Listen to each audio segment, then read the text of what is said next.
pictures of our 3 different kinds of shoes. Say, what kind of band is this? It was opening for a sitcom, right? All right.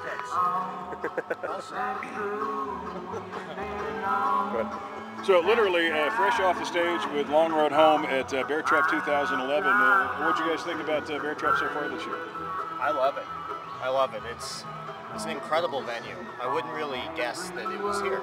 You know, when you're in Casper, we've been to Casper before, but we really weren't sure what to expect on top of that.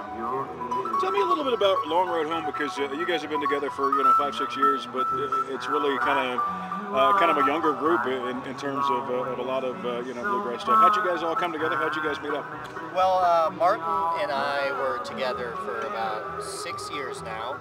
The band started as a bunch of teenagers, and then I'll let Pete tell you how he came to us. Well, I'm not a teenager, but I was once. About 3 or 4 years ago, I'm friends with Justin. I said, Justin, how's the band going? He says, oh, well, our banjo player went back to New Zealand. We're looking for a banjo player. You got any ideas? And I said, yeah, me. So, then we weren't teenagers anymore. Right, yeah. I was the first. No, actually, Gene was already in the band. Gene LeBay, who's also not a teenager. So you got Dr. Banjo here. How is that guy's playing with kind of a bluegrass legend? Feet of clay. Feet of clay. It's pretty fun. So from the Hot Rise days to the Long Road Home days, I mean, your banjo speaks for itself. How do you like getting out and kind of conducting workshops and talking to people one-on-one here? It's got to be fun. I like it, yeah. See, to me, bluegrass is not just music that I like; it's a way of life.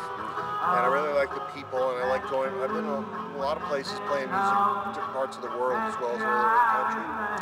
And when you the hub of it all is the sound of bluegrass, and I feel very fortunate. I'm in a good band like this that has really good lead singer, good fiddle player, good mandolin player, good bass player, and we get along, and we like the same kind of bluegrass, so that's what we play. And so I feel fortunate that I still get to do Hot Rise sometimes, but Hot Rise doesn't play too often, and only one other guy in Hot Rise lives in Colorado, but we all live near each other, so we get to play pretty often. So what's next for Long Road Home? Where do you guys go from here? Tomorrow we're in Loveland. Just, a couple hours from here at a festival. New music coming out soon? Anything you're working on in the studio? We've kind of been kicking around the idea of doing some recording this winter. Pete's probably the one to tell you about this, but there's a theory that's been kicked around about the current state of the music industry and how the record's kind of maybe fading away and it's time to bring back the single. So I think we might be going into the studio to start recording some singles and do it the way that they used to do it in the 40s, record singles until we have 10 of them and then release an album of the singles as a record. So I think we might be doing that pretty soon. Yeah, when the albums came in, it sort of made everybody think, we have to have 12 songs or they won't be good. We have to have 12 songs, but our heroes, Monroe, Flatt and Scruggs, those guys, they would just go and record when they had some stuff to record, and then the record company would figure out what to put out when, usually 2 at a time as a single. So I kind of like that actually, because it kind of, instead of thinking in terms of 12 songs, you have to look at each song and say, is this a good enough one to do, not like, oh, we need 4 more songs. So anyway, we'll see how it comes out, but we already got some good songs we haven't recorded yet, so they'll be first.